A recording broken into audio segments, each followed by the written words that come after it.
Today is election day for voters all across the country. Here to guide us through what is on the ballot in our state's special election, political commentator Armen Keteyian. Armen, good morning. Good to see you again. Good morning, Raul. Nice to see you.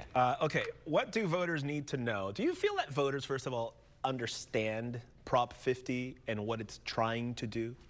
I very much doubt it. This is a special election.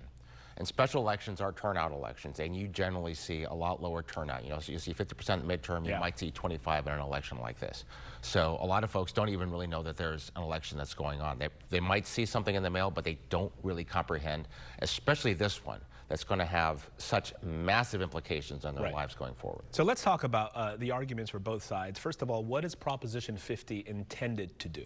So just straight up, Proposition 50 will basically redraw the congressional lines. These are the lines you draw for a U.S. congressional representative, not state Senate, not state assembly or city council, purely for the U.S. Congress. It will redraw them. Usually this happens when?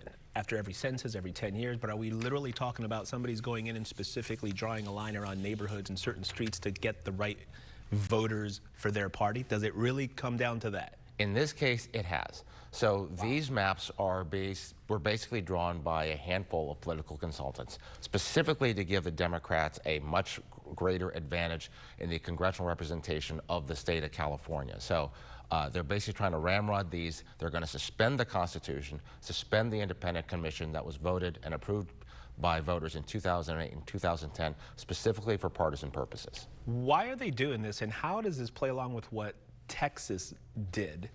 And they're saying, well, Texas did it, we have to do it to counterbalance. Absolutely. So Texas had to redraw their maps. There were some court rulings that said you basically have to redraw it. Now, they did redraw them to give themselves a little bit more of a partisan advantage too.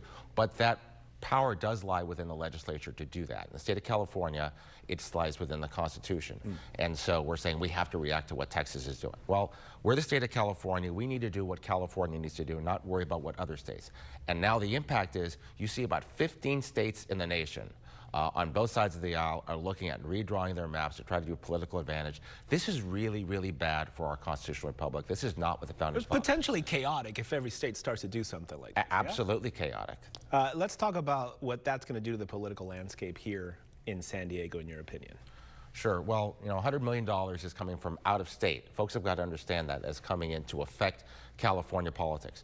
Within the county of San Diego, we have one congressional district, Darrell Iss's district, out in the 48th. So this would basically kind of almost draw him out of his district, and if I remember right, put him in the same place as like Palm Desert. It makes the lines really, really screwy.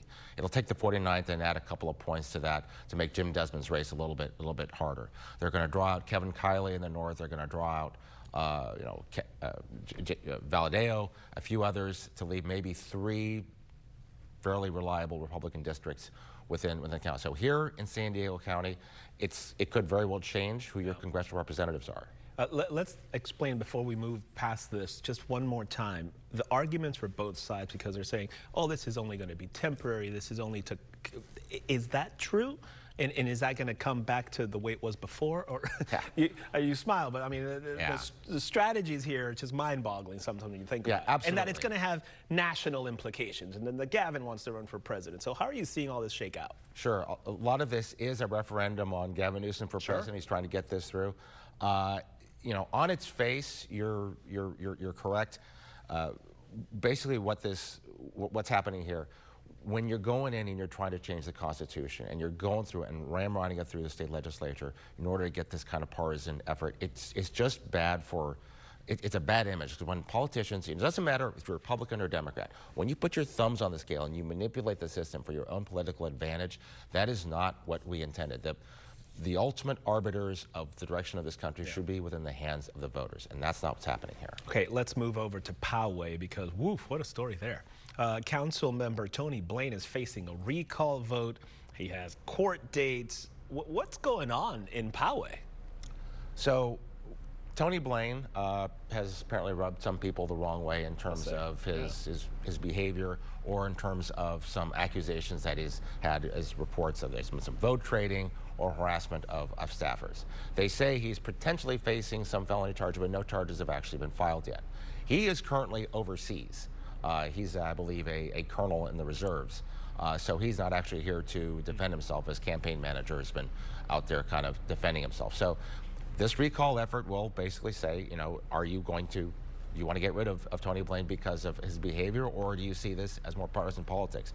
Frankly, I think if you looked at the county as a whole and you recalled every politician who wasn't nice to their staffers, you'd probably see half the politicians in the county, you know, out of office. So politicians are literally any other workplace. I mean, okay, listen, we got so much to talk about, limited time. Maybe we'll have you back on and talk about how this all shakes out. Armen Keteyian, thanks as always for the expertise. Thanks, Ro. Appreciate it. All right.